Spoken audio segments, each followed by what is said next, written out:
दाहोद की धरती, वीरों की धरती को मेरा नमन और खूब खूब जोहार।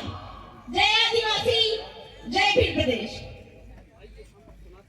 अपने पुरखों को नमन करते हुए मैं अपनी बातों को शुरू करना चाहूंगी। साथ ही साथ आज का जो सफल आयोजन है, मैं भारत आदिवासी पार्टी के हमारे प्रदेश कमेटी को भी बहुत बहुत धन्यवाद करना चाहूंगी कि आज की जो कार्यक्रम यहाँ पे उन्होंने ऑर्गेनाइज किया है कहीं ना कहीं ऐतिहासिक है, जो कि आज यहाँ की सरकार के कान खड़े करने वाले हैं।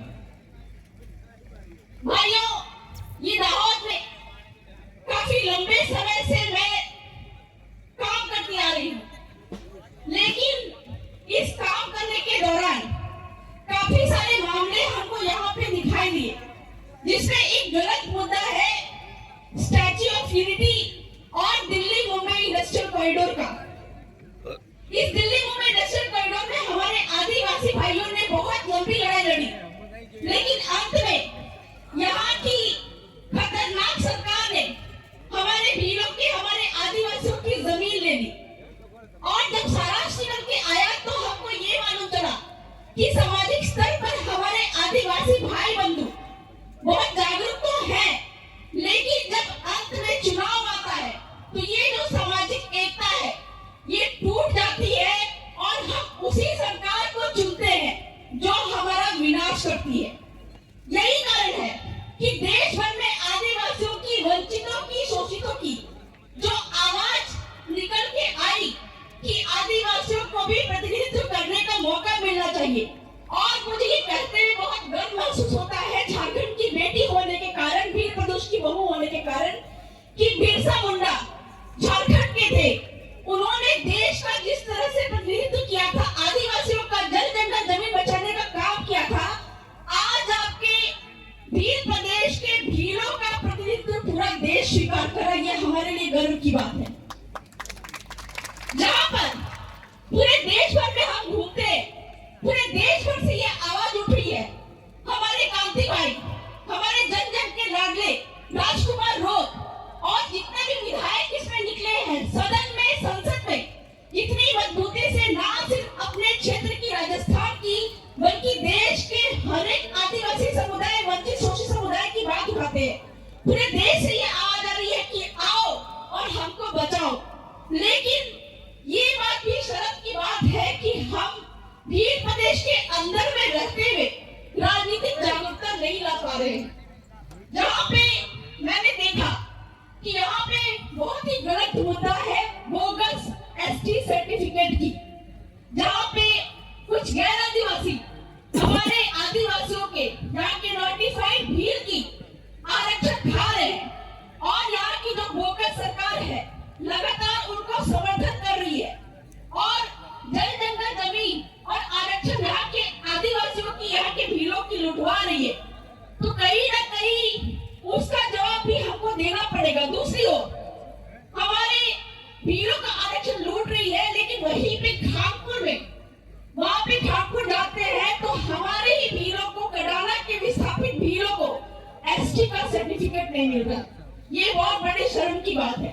लेकिन आज तक जितनी भी सरकारें आई हो, चाहे वो भाजपा की सरकार हो, चाहे वो कांग्रेस की सरकार हो, सिर्फ हमारा वोट लेना जानती है, हमारा इस्तेमाल करना जानती है। लेकिन जब आज भीलों को, आप आदिवासियों को प्रतिनिधित्व करने का मौका मिला है और हमने उनको बताया है कि हम प्रतिनिधित्व करेंगे और ऐसा प्रतिनिधित्व करेंगे कि पूरे देश में हड़कंप मच जाएगा कि आदिवासी ही इस देश के असली मालिक है। और जैसा कि लगातार होता ही आया है, अभी आने वाले दिन में गुजरात में पंचायती राज चुनाव है और इस पंचायत राज चुनाव में जैसा कि हमारे कांति दादा ने पहले भी बताया कि इस हमारे जो क्षेत्र में, राजस्थान में, एक सांसद निकल के आए राजकुमार जी रोत और भीलों को, आदिवासियों को शिक्षित करने के लिए लगातार हर ब्लॉक में लाइब्रेरी दे रहे हैं। इस पंचायती राज में ये पहली बार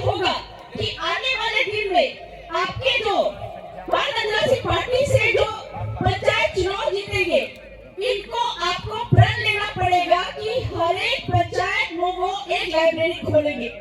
और सिर्फ शिक्षा, चिकित्सा, सड़क की बात नहीं है, ये पहली ऐसी पार्टी है जो कि कहा जाए कि आपको खाने के लिए नहीं देती है।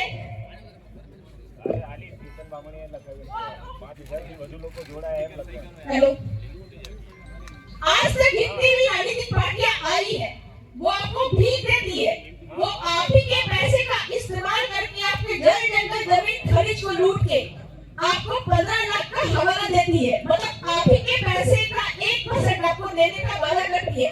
लेकिन ये पहली ऐसी पार्टी है जिसका आज तक का रिकॉर्ड है कि लोगों को, आदिवासियों को भीख नहीं देती है बल्कि मालिक बनाने का रास्ता सिखाती है, जैसा कि हुआ भी है। राजस्थान में पहली बार ऐसा हुआ है कि आदिवासी क्षेत्र में संवैधानिक अधिकार है कि नगर पालिका, नगर निगम आदिवासी क्षेत्र में संविधान के अनुच्छेद 243 जेड के तहत लागू नहीं है। और हमारे सांसद महोदय, हमारे आदिवासी पार्टी के जो सामाजिक विचारधारा है, इसके तहत पहली बार ऐसा हुआ कि आदिवासियों की न्यायालय में जीत हुई और नगर पालिका, नगर निगम को निरस्त किया है। तो यह उम्मीद मैं आप लोगों से भी करती हूँ कि जिस तरह देश भर में भारत आदिवासी पार्टी के प्रति लोगों का विश्वास जगा है, न सिर्फ आदिवासियों का बल्कि एससी, ओबीसी, माइनॉरिटी और वंचित समुदाय जो कि राजनीति से पीड़ित है, उन सभी का विश्वास जगा है।